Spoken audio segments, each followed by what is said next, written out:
پراسرار وجود قسط نمبر 24۔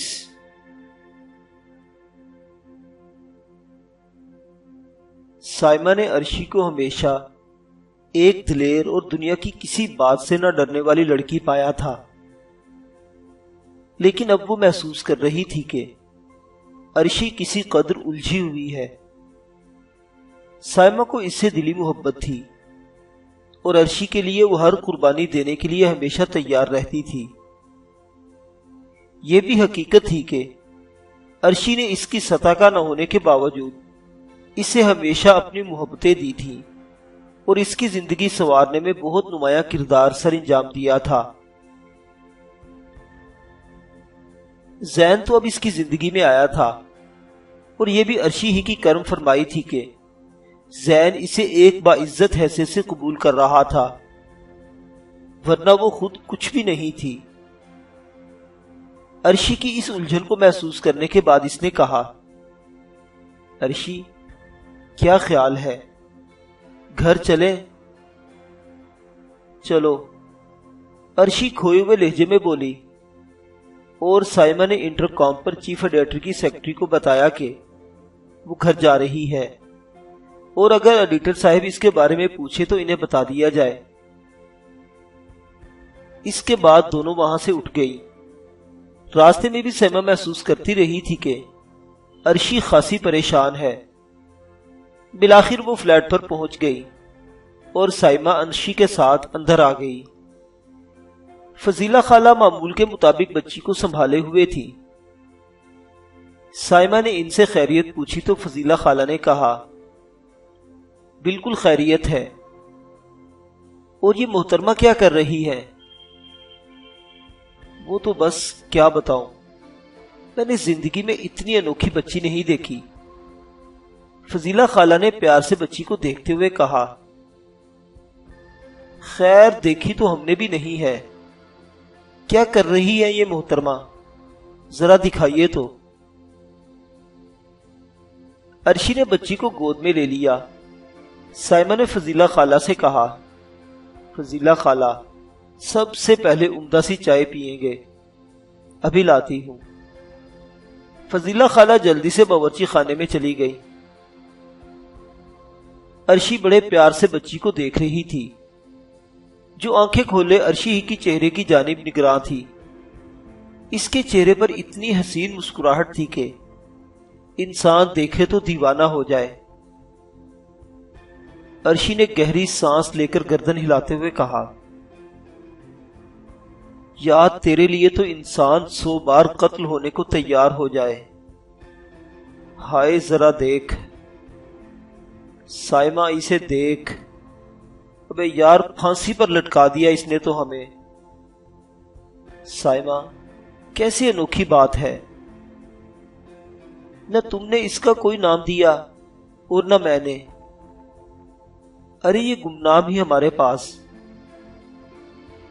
میں نے کئی بار تم سے اس موضوع پر بات کرنے کے بارے میں سوچا، لیکن پھر بھول گئی۔ کوئی نام سوچو اس کا، کوئی اچھا سا خوبصورت سا نام۔ ویسے ہی جس قدر ننھی سی ہے، پیاری سی ہے، اسے دیکھ کر ایک ہی نام ذہن میں ابھرتا ہے۔ کیا؟ سائمہ نے پوچھا۔ گل۔ گل کیسا نام رہے گا، اس پر سجتا ہے۔ تو پھر ہو گئی بات طے۔ ہو گئی، سائمہ نے ہنس کر کہا، اور دونوں دیر تک بچی کے بارے میں گفتگو کرتی رہی۔ پھر فضیلہ خالہ چائے لے آئی۔ سائمہ نے کہا، اگر تم اجازت دو تو منہ پر پانی کے چھینٹے مار لوں؟ اجازت ہے، عرشی گردن اکڑا کر بولی، اور سائمہ غسل خانے کی جانب چلی گئی۔ فضیلہ خالہ نے کہا، بی بی آپ چائے پیئیں، میں اسے لے لوں؟ لے لیں فضیلہ خالہ۔ ویسے آپ کی اس بچی کے بارے میں کیا رائے ہے؟ میں تو بہت سی بار اس کے بارے میں اپنی رائے دے چکی ہوں۔ جادوگرنی ہے، پوری جادوگرنی۔